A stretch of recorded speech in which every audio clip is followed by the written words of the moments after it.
Hey, what's up, Wix here again. Welcome back to the channel. In this episode we're going to talk about how to wire up the fuel level sender for the Haltech Dash. Let's go.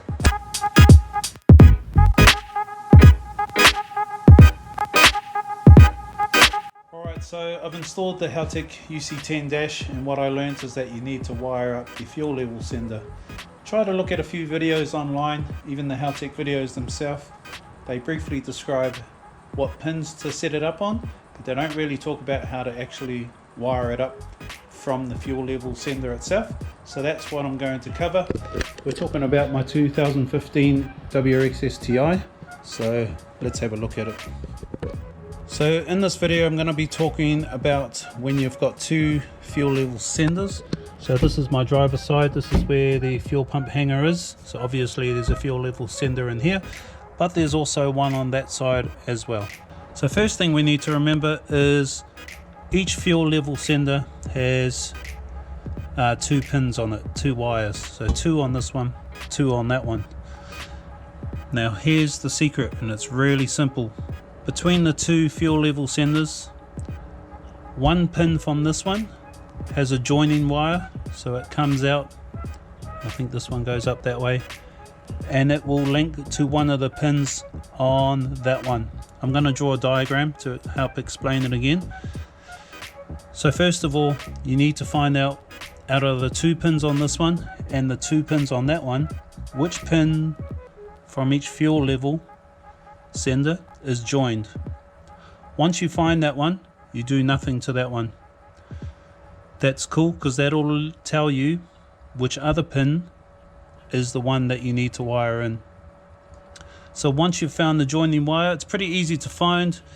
Once you find the two wires, you can do the connectivity test on the multimeter, do the beep test, and find out which wire is the joining wire. If you need me to explain that more, let me know and I'll create a separate video for that.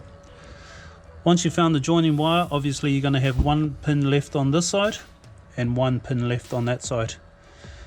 The pin left on that side, that's going to go, you're going to wire in that, so that's this little black wire here that I've installed. So that's going to the spare pin on the far fuel level sender, the one that's not joined. And I've used this to go back to the dash, and that's going to be my signal ground, which is going to wire up to the dash. There's a pin on that if you look in the wiring diagram. And then the pin that's left over on this fuel level sender, there's this little red wire here, and that's what I've put to the signal on the dash, which, if I can remember rightly, is A14, I think it is. I'll confirm that. And pretty much that's it. That's how simple it is. So once again, there's a joining wire between this fuel level sender and that one. Find the wire, leave that one alone. The remaining pin on that side is your signal ground, and this one is the actual signal wire that both go to the dash. So signal ground needs to be wired up to the dash. It doesn't wire up to the chassis of the car. There's a signal ground output on the dash, and also this one here will be, I'll find the number in the wiring diagram, but that'll go to your signal into the dash. Once you've done that, that is the correct way to wire up your fuel level sender into the UC10 Dash. So what I'm going to do now is I'm going to draw a bit of a diagram and explain it again, and that's pretty much it.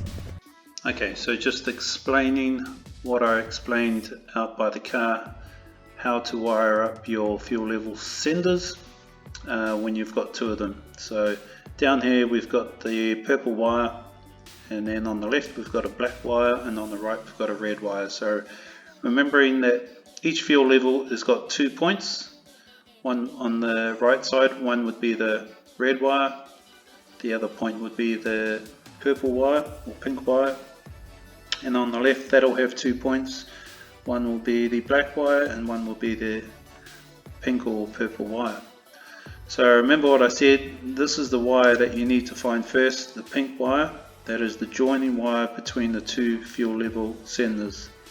Whatever pins those are on each fuel level sender, you leave those alone, and it's the one left over on each sender that you need to tie into or hook into to hook up to the dash.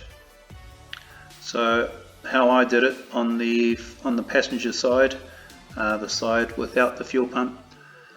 I linked a wire into that one. That was the black wire that you saw before, and I've hooked that into the dash, and that is hooked into the signal ground, which is pin number 30. And the spare pin, or the spare wire on this fuel level sender, I've made that my signal wire, and that's hooked into the dash into AVI1, which is pin 18. So that's pretty much how you wire up 2 fuel level senders and making it work perfect. So next I'll talk about is how to jump on the NSP software and actually see what voltage that your fuel level sender is sending out. Okay, so I've just jumped on the NSP software and loaded up my dash map. This is where I made my custom Mortal Kombat themed dash. And I'm just going to show you how to add an extra component. So these things down the bottom that display, so far they display fuel level, coolant temp, so on and so on. I'm going to show you quickly how to add in another one.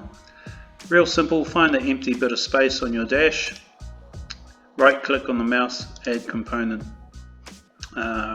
Few options here, we're just going to go bar right, double click on that. That'll put it in. So it's currently set to RPM, which is the default setting when you add in another component. Down on the bottom left where it says RPM, I can click in there and it will bring up a whole list of stuff that I can display within this component box. So as you can see, it's freaking awesome. There's so much you can display on these dashes. It's pretty wicked. I'm assuming that most dashes can do this. Anyway, the one we're after is, I think earlier in the video, I said it might have been AV14. That's totally wrong. What we're after is the fuel level sensor signal wire is AVI1. So I can type that in, AVI1, and it will narrow it down to pretty much 1, 3, because 1 is search for the 10s, but it's this top one that we want. Analog voltage, input 1 voltage, short name AVI1V. So that's the one I want. I just simply double click on that, and now that is displaying the volts on your fuel level sender. Now if you've wired it correctly, the cool thing about this software, I can click on simulation and then I can move this bar and it'll move the numbers around just to see what it would look like. Maybe for color purposes, how big it is, whatever. I can also click in the label text and I can change it to fuel level voltage, and that'll change the label over here as well. Alright, so once you get this going, this will, and if it's wired correctly, this will display the current voltage of your fuel level sender. Okay, so once you've got this displaying, now you can calibrate it. So now you need to go into the car, either start from full or you can start from empty. I know for mine it was around the 2.9 mark, 2.9 volts was empty, and then totally full was 0.35, somewhere around there. So when I filled the car to the point where it was almost coming out the fuel cap, it was around the 0.35 mark.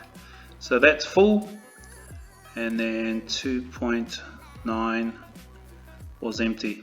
So that's how you install the fuel level voltage, or AVI1 voltage, on the UC10 Dash. That's how you get it going. What is the next thing I'll show you? The next thing I'll show you is how, once you get those two, so you're after two numbers, the high voltage, which will mean empty, the low voltage, which will mean full to the brim, and then you've got to go enter those into the fuel level table. So I'll go and show you how to do that now. Okay, so once you have got the fuel level voltage displaying properly, we come over here to sensors, drop that down. We're looking for fuel level sensor 1.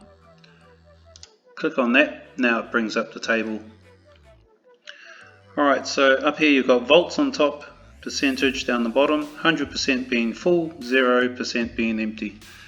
And those are where you insert your two numbers. So remember, mine was 0.35 is full and 2.9 volts is empty. Alright, so if yours was 100% full, if it was 0.4, you simply click in there, 0.4, enter. And if your full was 3.2, you can just click in there, 3.2, and it will just adjust. And now you have completed calibrating your fuel level sensor. There is one more note that I will say. Once you find your empty number, so mine was 2.9, which means you're empty. My car's not actually empty. So what I did first was I emptied it completely, but I actually put about 10 to 15 litres, can't remember, it was 10 or 15 litres into the tank, and then that's the number I grabbed, which was about 2.9. So I think empty was actually about 3.1 or 3.2. By the time I put 10 or 15 litres in it, it came down to 2.9, and I've marked that as my empty. So the reason why I did that was, once I know the dash, if it does hit 0%, which means I'm empty, in the back of my mind I still know I'm not quite empty. I've still got 10 litres, at least 10 litres up my sleeve. So just a handy thing to save your butt one time when you really need it. You don't have to do it, but I think it's a good idea if you do. Well, that's it for this episode. It's another bright warm day here in Perth. In the next episode we are going to remove the engine, but more importantly we're going to swap out the hydraulic power steering rack, and we are going to install the new EPS, or the new electric power steering rack. So we'll see you in that next episode. Ciao.